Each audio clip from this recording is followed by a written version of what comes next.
Travel history क्या होती है, G7 कंट्रीज का वीजा लेने के लिए ट्रैवल हिस्ट्री जरूरी क्यों होती है, ई वीजा और स्टिकर वीजा कंट्रीज में प्रेफरेंस किन कंट्रीज को देनी चाहिए, ट्रैवल हिस्ट्री बनाने के लिए स्टार्टिंग किस कंट्री से करनी चाहिए, किस तरह की प्रोफाइल से शुरुआत करनी चाहिए, ये सभी पॉइंट शेयर करेंगे आज की वीडियो में।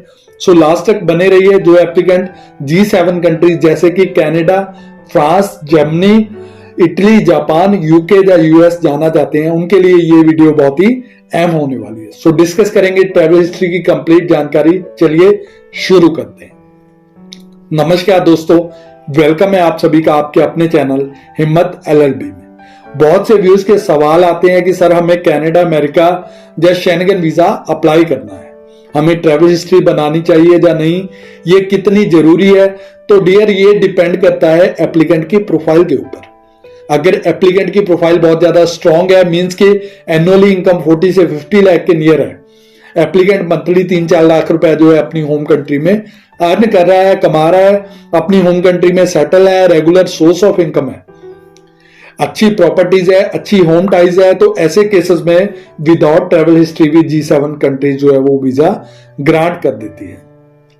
लेकिन एप्लीकेंट का जो है पर्पस ऑफ विजिट वो स्ट्रांग होना चाहिए और अच्छी फाइनेंशियल प्रोफाइल से कॉन्सुलेट को क्लियर होता है कि ये पर्सन चाह के भी हमारी कंट्री में ओवरस्टे नहीं हो सकता, बिकॉज इसने अपने प्रोफेशन में बहुत सी इसकी लाइबिलिटीज है।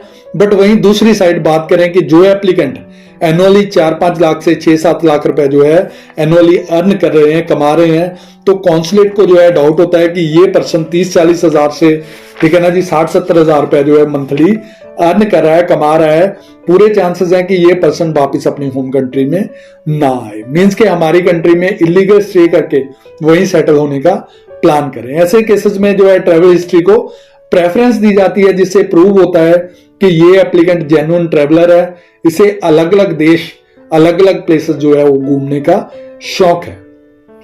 ये एप्लीकेंट पहले भी अच्छी अच्छी कंट्रीज में ट्रेवल कर चुका है, जहां पर अगर ये एप्लीकेंट चाहता तो सेटल हो सकता था, बट अपनी ट्रेवलिंग डेट्स के बिटवीन इस एप्लीकेंट ने अपनी होम कंट्री में वापसी की है, तो वीजा इजीली ग्रांट हो जाता है।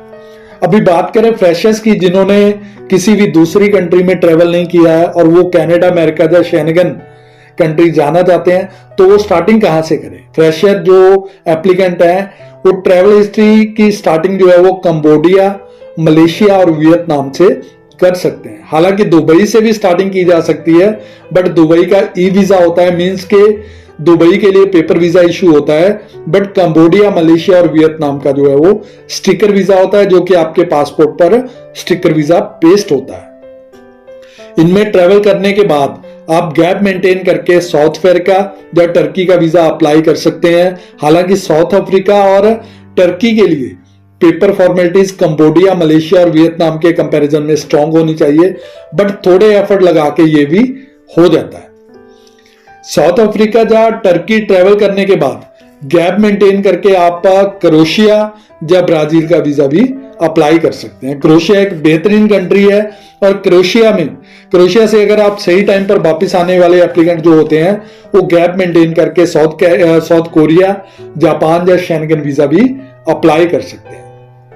आफ्टर दैट शेंगन ट्रेवल करके यूके, देन कनाडा और यूएस के लिए भी चांसेस जो है वो अच्छे बन जाते हैं। हाँ, इस प्रोसेस में टाइम जरूर लग जाता है, बट यही सॉलिड वे होता है। जल्दबाजी में किसी भी कंट्री की रिफ्यूजल लेने से, पासपोर्ट की जो वैल्यू डाउन करने से बेहतर है कि सही तरीके से स्टेप्स को फॉलो करके किसी एजेंट के कंपैरिजन में आपकी कॉस्ट जो है 25% से भी कम आएगी। सो प्रॉपरली प्रिपेयर होने के बाद ही अप्लाई करें। वीक प्रोफाइल में डायरेक्ट G7 कंट्रीज के लिए अप्लाई ना करें। बहुत से फर्जी एजेंट्स अपने कुछ पैसे के लालच के लिए डायरेक्ट कनाडा भी अप्लाई कर देते हैं, बट वीक प्रोफाइल में वीजा रिजेक्ट होना तय होता है। सो ऐसे फर्जी एजेंट से बच के रहिए।